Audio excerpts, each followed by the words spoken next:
Olá, a nossa aula de hoje será sobre transformação isobárica.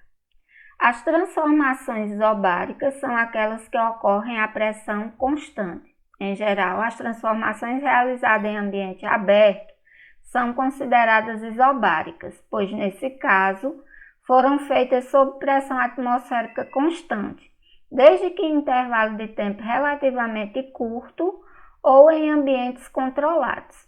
Então, a gente vai observar que na transformação isobárica, a pressão é constante e vai existir uma relação de proporcionalidade entre volume e temperatura.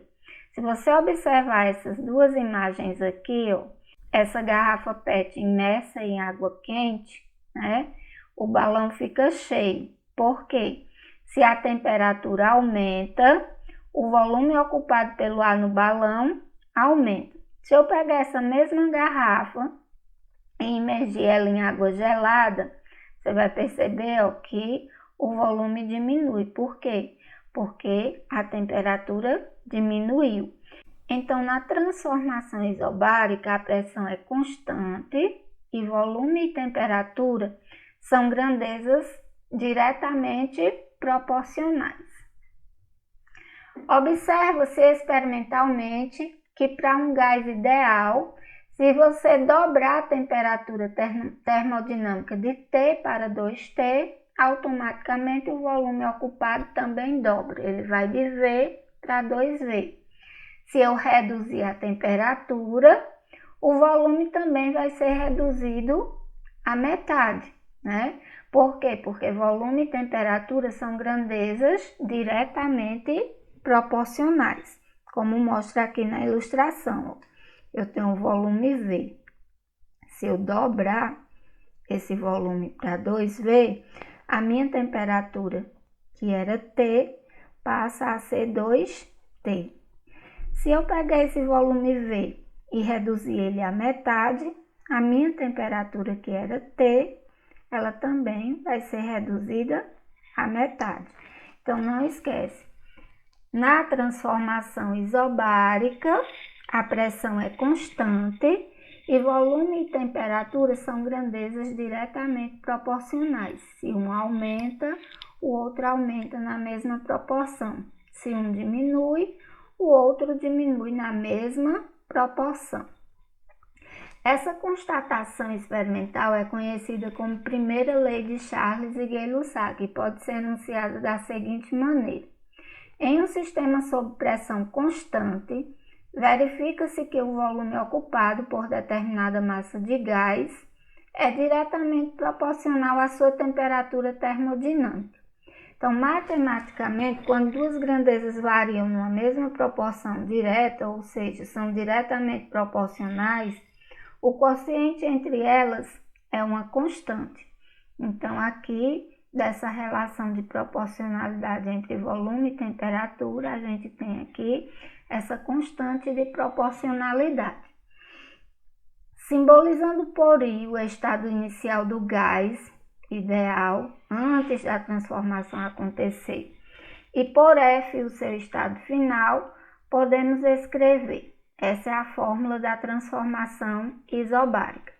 Volume inicial sob temperatura inicial igual a volume final sob temperatura final. Então, por exemplo, se a questão ela vai me pedir para eu calcular o volume inicial, ela vai me dar esses outros três dados aqui. Lembrando que em química a gente trabalha com a temperatura na escala Kelvin, que a gente chama de temperatura absoluta. Então, sempre que a questão trouxer a temperatura em graus Celsius, antes de jogar aqui na fórmula, você vai transformar de Celsius para Kelvin. Como é que faz isso? Pega o valor que está em Celsius e soma mais 273,15. Sempre. Aí você vai ter o resultado na escala Kelvin. Mesmo que a questão no final peça para você colocar novamente em Celsius, você vai ter que transformar de Celsius para Kelvin antes de jogar na fórmula. Caso ela peça para você No final, o resultado em Celsius, você joga na fórmula, resolve e depois o resultado da temperatura, aí você transforma de Kelvin para Celsius, fazendo o contrário, subtraindo o valor que está em Kelvin, menos 273,15. Aí você obterá a temperatura em Celsius. Os dados da tabela abaixo mostram primeiro de forma genérica e depois com um exemplo numérico como ocorre a variação da temperatura em função do volume para um gás X sob pressão constante. Então, aqui eu tenho o volume e a temperatura. A tabela mostra a relação entre volume e temperatura.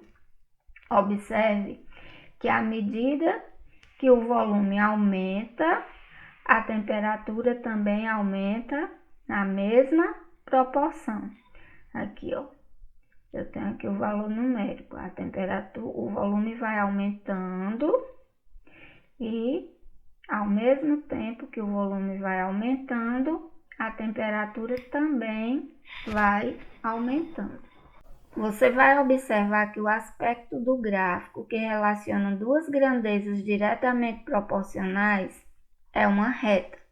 Colocando os valores de V no eixo Y, né, da ordenada, e o valor de T no eixo X da abscissa, e fazendo a interpolação dos pontos em que os valores de volume e temperatura de cada linha da tabela se encontram, isso é possível porque se trata de um gás ideal. Aí a gente vai obter uma reta denominada, nesse caso, de isobárica. Então, aqui, ó. Eu tenho aqui, ó, a interpolação dos pontos, né? No caso da isobárica, vai ser sempre uma reta, ok? Então, pessoal, sempre que vocês virem na questão que a pressão é constante, vocês vão ver que se trata de uma transformação isobárica. E aí, para resolver as questões, né, utilizando os cálculos, vocês vão utilizar essa formulazinha aqui, sem antes esquecer de transformar a temperatura de Celsius para Kelvin, sempre antes de jogar na fórmula, ok? Então é isso, a gente se encontra na próxima aula.